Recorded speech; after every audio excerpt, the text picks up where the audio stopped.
Hi friends, welcome to Tanu cooking hut. Friends, ನಾನಿವತ್ತು ಮಕ್ಕಳಿಗೂ ಹಾಗೂ ದೊಡ್ಡವ್ರಿಗೂ ಕೂಡ ಇಷ್ಟ ಆಗುವ ತುಂಬ ಟೇಸ್ಟಾಗಿರುವ ಮಿಲ್ಕ್ ಕೇಕ್ನ ಮಾಡೋದು ತೋರಿಸ್ತಿದ್ದೀನಿ. ಅದರಲ್ಲೂ ನನ್ನ ಮಗಳಿಗಂತೂ ಈ ಮಿಲ್ಕ್ ಕೇಕ್ ಅಂದರೆ ಪಂಚಪ್ರಾಣ. ಒಬ್ಬಳೇನೆ ಎಲ್ಲ ತಿಂದು ಖಾಲಿ ಮಾಡಿಬಿಡ್ತಾಳೆ, ಅಷ್ಟು ಇಷ್ಟ ಅವಳಿಗೆ. ಕಡಿಮೆ ಸಾಮಗ್ರಿಗಳನ್ನ ಬಳಸಿ ಹಾಗೂ ಒಂದು ಅರ್ಧ ಗಂಟೆಯಲ್ಲೇ ರೆಡಿ ಮಾಡ್ಕೋಬೋದು ಈ ಸ್ವೀಟನ್ನು. ಹಾಗಾದರೆ ಹೇಗೆ ಮಾಡೋದು ಅಂತ ನೋಡೋಣ ಬನ್ನಿ. ಮೊದಲಿಗೆ ಗ್ಯಾಸ್ ಆನ್ ಮಾಡಿ ಒಂದು ಕಡಾಯಿ ಇಟ್ಟು ಅರ್ಧ ಲೀಟ್ರ್ ಗಟ್ಟಿ ಹಾಲನ್ನು ಹಾಕ್ತಿದ್ದೀನಿ. ಹಾಲು ಕಾಯಲಿ ಅಷ್ಟರಲ್ಲಿ ಒಂದು ಮಿಕ್ಸಿಂಗ್ ಬೌಲಿಗೆ 1 ಬೌಲ್ ಹಾಲು ಹಾಗೂ 1 ಬೌಲ್ ಮಿಲ್ಕ್ ಪೌಡ್ರನ್ನ ಹಾಕಿ ಗಂಟಿಲ್ಲದ ಹಾಗೆ ಚೆನ್ನಾಗಿ ಮಿಕ್ಸ್ ಮಾಡ್ಕೊಳ್ಬೇಕು. ಅಷ್ಟರಲ್ಲಿ ನನ್ನ ವಿಡಿಯೋನ ನೀವು ಇದೇ ಮೊದಲು ನೋಡ್ತಿದ್ದೀನಿ ಅಂದರೆ ಈಗಲೇ ಪಕ್ಕದಲ್ಲಿರೋ ಬೆಲ್ ಬಟನ್ನ ಪ್ರೆಸ್ ಮಾಡಿ ಸಬ್ಸ್ಕ್ರೈಬ್ ಆಗಿ. ಇನ್ನು ಮುಂದೆ ನಾ ಹಾಕೋ ವಿಡಿಯೋ ನೋಟಿಫಿಕೇಷನ್ ಎಲ್ಲ ನಿಮಗೆ ಮೊದಲು ಬರುತ್ತೆ ನೋಡಿ. ಈಗ ಮಿಕ್ಸ್ ಮಾಡಾಗಿದೆ. ಈಗ ಇದನ್ನ ಪಕ್ಕಕ್ಕಿಟ್ಟು ಹಾಲು ಕಾದಿದೆ. ನಂತರ 1/4 ಸ್ಪೂನ್ ಲೆಮನ್ ಸಾಲ್ಟ್ನ ಹಾಕ್ತಿದ್ದೀನಿ. ನನ್ನ ಹತ್ರ ನಿಂಬೆಹಣ್ಣು ಖಾಲಿಯಾಗಿತ್ತು, ಹಾಗಾಗಿ ಲೆಮನ್ ಸಾಲ್ಟ್ನ ಹಾಕ್ತಿದ್ದೀನಿ. ನಿಮ್ಮ ಹತ್ರ ಇದ್ದರೆ ಅರ್ಧ ಹೋಳು ನಿಂಬೆ ರಸನ ಹಾಕಿ. ನಿಂಬೆ ರಸ ಹಾಕಿದ ಮೇಲೆ ಮಿಕ್ಸ್ ಮಾಡಿ ನೋಡಿ, ಈ ಥರ ಹಾಲು ಒಡೆಯುತ್ತೆ. ಆಗ ಮಿಕ್ಸ್ ಮಾಡಿ ಇಟ್ಟ ಮಿಲ್ಕ್ ಪೌಡ್ರನ್ನ ಹಾಕಿ ಈ ಥರ ಕೈಯಾಡ್ತಾನೆ ಇರಬೇಕು. ಅದು ಕೂಡ ಒಡೆದು ಗಟ್ಟಿಯಾಗುತ್ತೆ ನೋಡಿ. ಈ ಥರ ಕ್ರೀಮಿ ಸ್ಟ್ರಕ್ಚರ್ಗೆ ಬರುತ್ತೆ. ಆಗ 1 ಬೌಲ್ ಬೆಲ್ಲ ಹಾಕ್ತಿದ್ದೀನಿ. ನೀವು ಬೇಕಿದ್ದರೆ ಸಕ್ಕರೆ ಹಾಕ್ಬೋದು. ಬೆಲ್ಲ ಹಾಕೋದ್ರಿಂದ ರುಚಿ ಹೆಚ್ಚು. ಒಡೆದ ಹಾಲು ಹಾಗೂ ಬೆಲ್ಲ ಹೊಂದುವಂತೆ ಚೆನ್ನಾಗಿ ಮಿಕ್ಸ್ ಮಾಡಬೇಕು ನೋಡಿ. ಈ ಥರ ಮಿಕ್ಸ್ ಆದ ನಂತರ 1/4 ಸ್ಪೂನ್ ಏಲಕ್ಕಿ ಪುಡಿ ಹಾಕ್ತಿದ್ದೀನಿ. ಇದು ಆಪ್ಷನಲ್, ಬೇಕಿದ್ರೆ ಹಾಕಿ. ಈಗ ಮತ್ತೊಮ್ಮೆ ಚೆನ್ನಾಗಿ ಮಿಕ್ಸ್ ಮಾಡಿ ಇದು ಚೆನ್ನಾಗಿ ಕುದ್ದು ನೋಡಿ, ಈ ಥರ ಗಟ್ಟಿಯಾಗಬೇಕು. ಈ ಹದಕ್ಕೆ ಬರಬೇಕು, ಇಷ್ಟು ಗಟ್ಟಿಯಾಗಬೇಕು ಕುದ್ದು. ಈ ಸ್ಟ್ರಕ್ಚರ್ಗೆ ಬರೋಕ್ಕೆ ಸುಮಾರು ಅರ್ಧ ಗಂಟೆ ಬೇಕಾಗುತ್ತೆ ನೋಡಿ. ಈಗ ಇದು ರೆಡಿಯಾಗಿದೆ. ಕಂಪ್ಲೀಟಾಗಿ ತಣ್ಣಗಾಗೋಕೆ ಬಿಡಬೇಕು.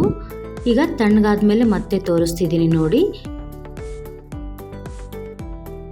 ನಾನಿಲ್ಲಿ ಮೊದಲೇ ಒಂದು ಬಾಕ್ಸಿಗೆ ಬಟರ್ ಪೇಪರ್ ಹಾಕಿ ಅದ್ರ ಮೇಲೆ ಸ್ವಲ್ಪ ತುಪ್ಪ ಸವರಿ ಇಟ್ಟಿದ್ದೆ. ಈಗ ರೆಡಿಯಾದ ಮಿಲ್ಕ್ ಕೇಕ್ನ ಇದಕ್ಕೆ ಹಾಕಿ ಈಕ್ವಲ್ ಆಗಿ ಸ್ಪ್ರೆಡ್ ಮಾಡಬೇಕು.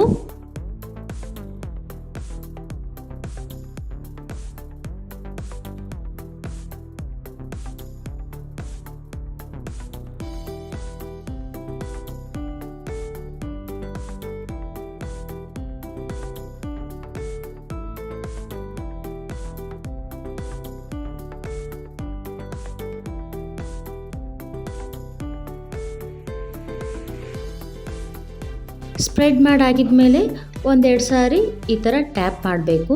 ಅದರಲ್ಲಿರೋ ಬಬಲ್ಸ್ ಎಲ್ಲ ಹೊರಗೆ ಬರುತ್ತೆ ನೋಡಿ. ಈಗ ಈ ಥರ ಒಂದು ಪ್ಲಾಸ್ಟಿಕ್ ಶೀಟಿಂದ ಕವರ್ ಮಾಡಿ 1 ಅವರ್ ಫ್ರಿಜ್ಜಲ್ಲಿ ಇಡಬೇಕು. ಫ್ರೀಝರಲ್ಲಿ ಇಡಬಾರ್ದು, ಫ್ರಿಜ್ಜಲ್ಲಿ ಇಡಬೇಕು.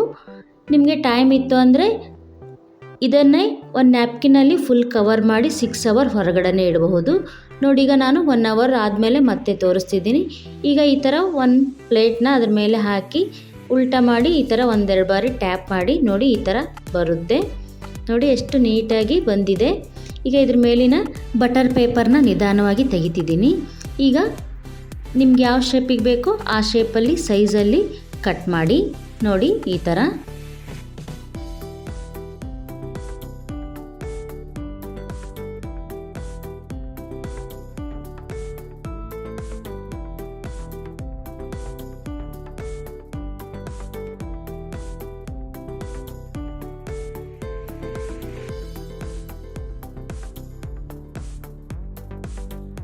ನೋಡಿ, ಎಷ್ಟು ನೀಟಾಗಿ ಬಂದಿದೆ. ಒಂದು ಸ್ವಲ್ಪನೂ ಬ್ರೇಕ್ ಆಗಿಲ್ಲ, ಅಷ್ಟು ಪರ್ಫೆಕ್ಟಾಗಿ ಮಿಲ್ಕ್ ಕೇಕ್ ಶೇಪ್ ಬಂದಿದೆ. ಅಷ್ಟೇ ಸ್ಮೂತಾಗಿ ಕೂಡ ಬಂದಿದೆ. ಮುರಿದು ತೋರಿಸ್ತಿದ್ದೀನಿ ನೋಡಿ, ಒಳಗೂ ಕೂಡ ಅಷ್ಟೇ ಸಾಫ್ಟಾಗಿ ಆಗಿದೆ. ಟೇಸ್ಟ್ ಕೂಡ ಅಷ್ಟೇ ಚೆನ್ನಾಗಿರುತ್ತೆ. ಕಡಿಮೆ ಸಾಮಗ್ರಿಗಳನ್ನು ಬಳಸಿ ಮನೆಯಲ್ಲೇ ಹೀಗೆ ಮಾಡ್ಕೊಳ್ಬಹುದು. ಹಾಗಾದರೆ ನೀವು ಕೂಡ ಟ್ರೈ ಮಾಡಿ, ಟೇಸ್ಟ್ ಹೇಗೆ ಬಂದಿದೆ ಅಂತ ಕಮೆಂಟ್ ಮಾಡಿ. ಹಾಗೆ ನಿಮ್ಮ ಫ್ರೆಂಡ್ಸ್ ಆ್ಯಂಡ್ ಫ್ಯಾಮಿಲಿಗೆ ಶೇರ್ ಮಾಡಿ, ಲೈಕ್ ಮಾಡಿ ಹಾಗೂ ಫಾಲೋ ಮಾಡಿ. ಹೀಗೆ ಪ್ರೋತ್ಸಾಹಿಸಿ. ಮತ್ತೊಂದು ರೆಸಿಪಿಯೊಂದಿಗೆ ಸಿಗೋಣ. Thank you.